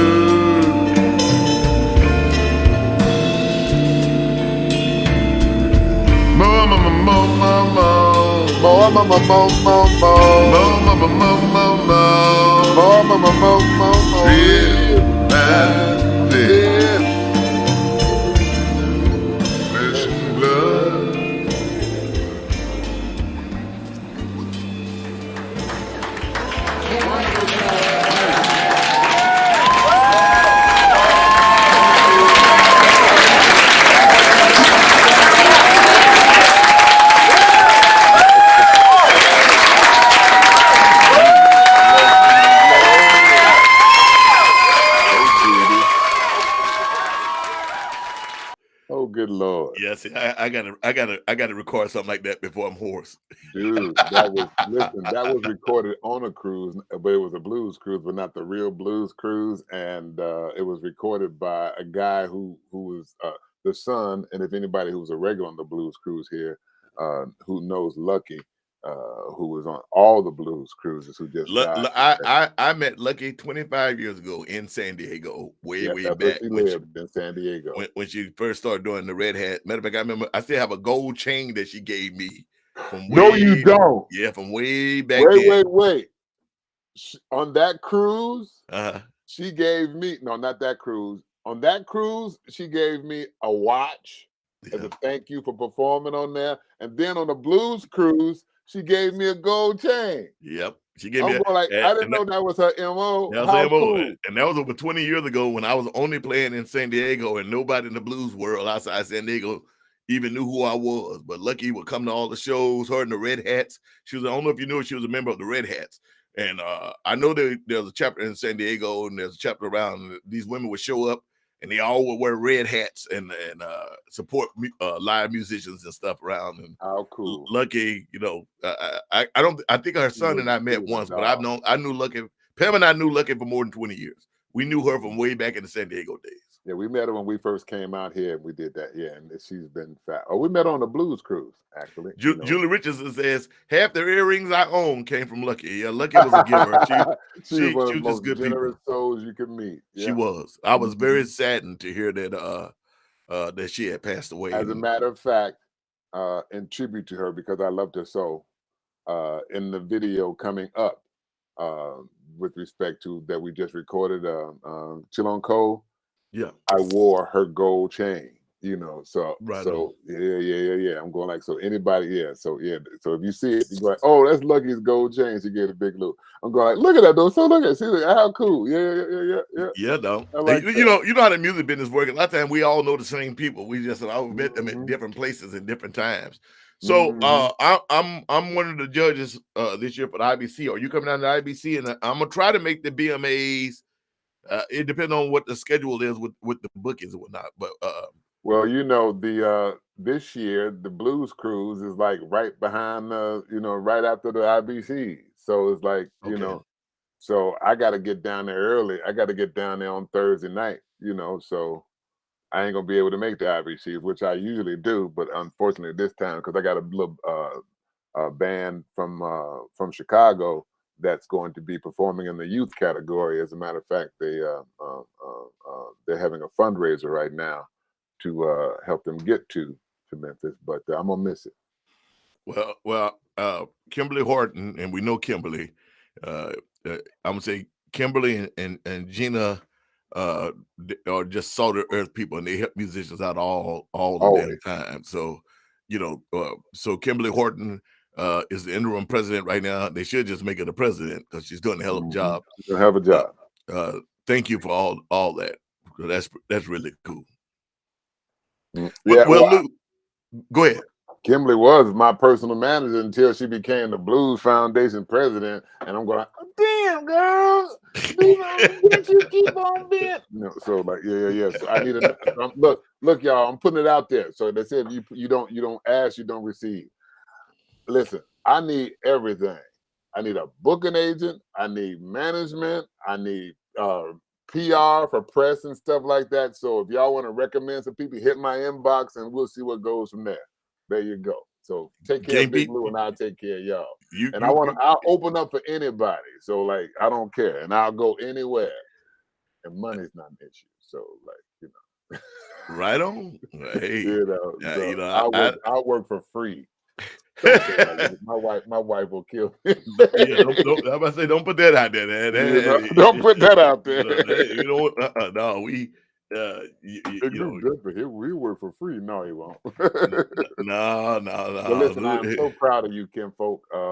You know, and I know I've been seeing your journey since I met you at Cozy's in California over 15, however long, many years it was ago. You know, and you are inspiration not only to me but to other young blues artists, singers who coming up here. Because you don't see a whole bunch of singers. You see a whole bunch of guitar players. I say that all the time, and I'm not knocking the guitar players. Ain't nothing wrong with it, but you know, I encourage you to keep on doing what you're doing and keep on inspiring, brother, as you do me. So right so on, yeah, because you are excellence in the blues, not only from your performance but to your personality and to the way you conduct yourself and carry on the traditions of the blues. Keep on, brother. Right on, my brother. I appreciate that. Trying to do my little part. You doing your part, baby. I'm trying to do my little part, Patricia Gleason says, how's about a photographer? Laugh out loud. I think when you say you need everything, she's like, yeah, I'm a photographer. Wait. I took my own picture on this one in my studio back there because I took that picture. We was talking about it. I produced everything on this album because I had no record company. I took my baby picture, put it on there. I took this picture, put it on there, design a CD, everything. I do everything by myself, but I'm open to please somebody help me. I can't do it by myself. Hey, brother, I've been there. When I did Blind Alley and Southside, those under my little record company, Nemore Sue, Pam and I's middle name together. And I paid for it. Ralph and I wrote it. And no, I understand. But it's nice when you do get a record company. I mean, you got to pay that money back. But yeah, you got to pay. That's the only thing you got to pay that money back. You got to pay it back, but that's okay. It is what it is. I'm paying myself back. So, well, no. I ain't gonna say it. You know what? I had a partner, Keith Stewart, and from Chicago, brother who I've been acting with, back in the day, and he used to sing with the group Heaven and Earth. Guess who's back in town? And I was his agent. I don't know. A lot of people don't know that. I got into the game. I got my degree I got into the game by owning Chicago's first Black-owned and operated full-service talent agency. And I represented Halle Berry and Queen Latifah and a whole bunch of other folks like that. And after doing it about 12 years, I gave up because people started asking me to do the work myself. And there was a union strike. And so I said, well, it's a good time to close it. I didn't close it. I sold it to the agents who worked for me. And here it is now, some 20-something years later. And so, I'm telling myself. But that's how I got started in the game. And I can't remember why I started that conversation. So because I have like what Sugaray has, like the early onset, whatever the hell it's called. Why was I talking about Sugaray? I have no idea, brother. But it's all entertainment and the people want to know. I can't remember how I started off the conversation. I can't remember. Anyway, that's what happens. It's short term. So anyway, but I want to thank you again. Love to all the fans who've been buying the record and keeping the blues alive. And go to Big Llou, BIGLLU.com, and I will send you one of these signed, sealed, and delivered only for $15. And because I got like 3 cases over there, Sugar. Hey, you preaching to the choir, brother. You preaching to the choir. I'm not gonna tell you how much I got here, and then I still got stuff sitting in Europe that's been sitting in Europe for 5 years. Cases. No. Yeah. Well, did you hear that? Did you hear that story about the phenomenal woman, Ruthie Foster? She sold like 30,000 CDs. I mean, one festival. I'm going like, yeah, I want that to happen. In one festival? Yeah, one festival. She just got a shipment in and something brought it there. It was a ridiculous number of CDs that she sold there. I'm going like, wow, that was that what they were saying. What hey, the Pat, hell? You too, baby. Dang. I mean, I've had some good shows where I've done, $2 grand or so, but 30,000 CDs in one festival? Yeah, that's what I heard. I don't know how true. I think I asked her. I can't remember. She's like, yeah, that was true. I can't remember. Yeah, but there was a ridiculous amount of numbers that she sold that time. So, and I can't like come up with that on my own. So it must have became from somewhere, whether it was a rumor or what. Look at my blue. What's with? Now you're supposed to ask, Sugar. What's with the blue hair? I literally was about to ask you once you finished patting it up. What is with the blue hair? What's with the blue hair? Don't you think it works? Yeah, it looks good on you, baby. Thank you so much. I ain't got nothing up there to pull it off with. Maybe I pray. Wait. When you met me, I was bald, and people didn't. I've been shaving. I was shaving my hair for years. I was bald in that video. Flesh and blood. Yeah. During COVID, I grew hair, and my wife said, "You look nice with that salt and pepper. You should keep it." And I started to keep it, but I'm going like, it kind of made me look old. So I was going like, I got to do something different to make it look, funky. So I put the blue in there every time I do something bluesy. My daughter Dominique go, Dad, please don't wear your blue hair in public with us out. So I don't wear it out in public. Particularly not with her, but on the blues cruise and stuff like that, I'll wear it because she was with it. Did we tell that story? How did they get together? I think I told people off and on, but you can go ahead and tell them the story. Go ahead. Oh, okay. So how Sugar and I related, because he said something at the beginning, but what had happened was Sugar could not bring his wife on the blues cruise 2 Januaries ago. I could not bring my wife on the blues cruise 2 Januaries ago. So Sugar brought his little brother, and I brought my one and only daughter. And they met. And it was cool. At first, hey, this is Big Lou's daughter. As a matter of fact, Andre, Sugar's brother, thought that my daughter was my girlfriend. And so that's what he said. He thought I was because a lot of the old cats on there got young women, like. And then when I introduced us, he go, oh, okay, you're not the main squeeze, okay. So that was his end. And to this day, Dominique says, you know what? When you told Sugaray and his and Andre that like I was your daughter, they found out that I was your daughter, and then Andre started looking at me kind of different, like, oh, let me see if I can talk. You changed. It's like y'all was cool at first, then all of a sudden I became daddy. That's what I became. I became daddy. Well, we my brothers and I, we country. We raised by a grandma, and there's a certain level of respect that's got to be done. So he is such a cool young man. I mean, yeah. We call that old dirty bastard no cool young man. He getting ready to turn 50 at some point. He's a cool man, and my daughter is happy as she wants to be, and I'm happy for her, and I love him, and I love hanging out with both of them. They come here, I go there, we have a good time, and I can't wait for us all to get together. Well, we're gonna be together on that cruise. That's gonna be a lot of fun, man. That's gonna be a blast, and everybody's looking. And Pip is especially Pip, because Pip never go anywhere. My middle brother, we call him Pip because he used to always be the smallest. Well, he came on the anniversary cruise. I know, and they him and Andre both, they had never done no cruises. Andre, that blues cruise was his first cruise. After that, he done been on about 10 cruises since then. He loved the cruise thing. He's like, oh my God. They're always going somewhere. They just came off of one. They did, and Pip has done about 5 or 6 himself. They digging it, man. They digging it. So that is a cool thing. And we kinfolk. We was always kinfolk, but now we kinfolk by law. Yep. For real. Yep. You got to get them all on the blues cruise or something. That would be cool because Andre loved it. He was like, man, he loved it. They just gotta, how the blues cruise is, it sells out a lot of times before the cruise even come back to port. So they just gotta figure out how to swing it for a year or two in advance and get them on there. But except for the one in San Diego, that one. I'm doing that one. It sells out last. The one in January always goes first. Well, I'm doing the one in October, the one out of San Diego. I'll be on that one. Are you doing that one? Yeah, I ain't not done one. So I don't assume, but they always kind of like get me on. So right on. Well, unless I'm gonna be on a European tour like then we may have. No, I set it up.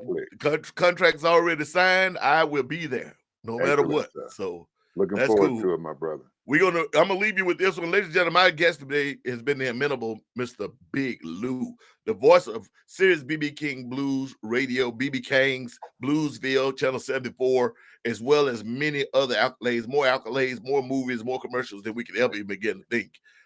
Good people, love the blues, and again, kinfolk and good people. I'm gonna leave y'all with this one. God bless you. We plan next Tuesday. What day is next Tuesday, Eric? Because next Tuesday, 20th. The 20th. All right. Well, we'll do one more. We'll be back next Tuesday. Then after that, we won't be back until the new year, and we'll figure out who we want as the last guest for this year, or who we can get for the last guest of this year. Big Llou, thank you so much for being here tonight and today. And I went to bed at 6. I got up at 8, so I'm doing pretty good. The brain ain't working right, but it's still working. So we'll leave you this one. This is the Revelator from the Grammy-nominated "Somebody Save Me" 2019. I hope you dig it. Somebody save me. Yeah, they love that song. I've never played it live. I'm gonna have to play it live one of these times because people love that song. So it has been kicking butt. But here's the Revelator, y'all, because that's the way I always feel like I'm the Revelator. God bless you. Y'all have a good night. I'll see you next Tuesday. Love it. Keep it bluesy, baby. Yeah.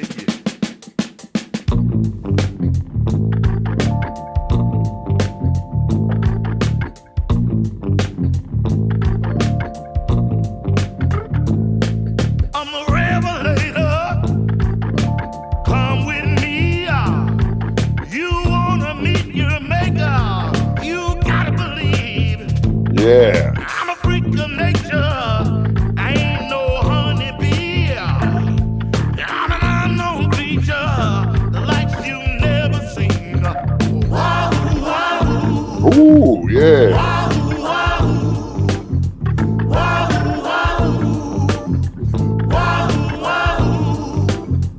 I'm like a Cape Crusader, sweeping up the streets.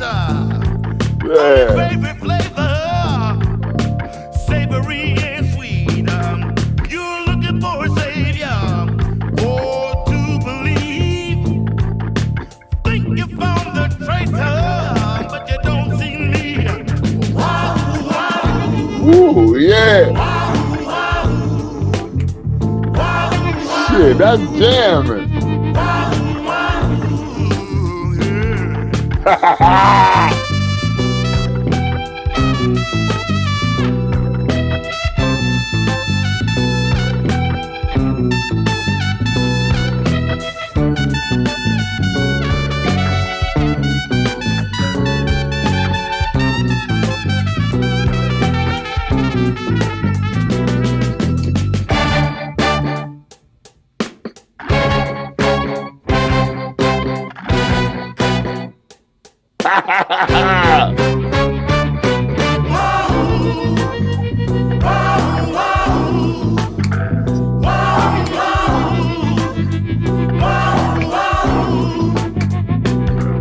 Straight no chaser, all of my lead.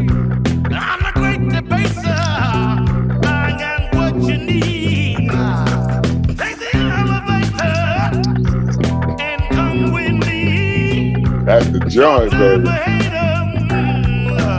No good deed.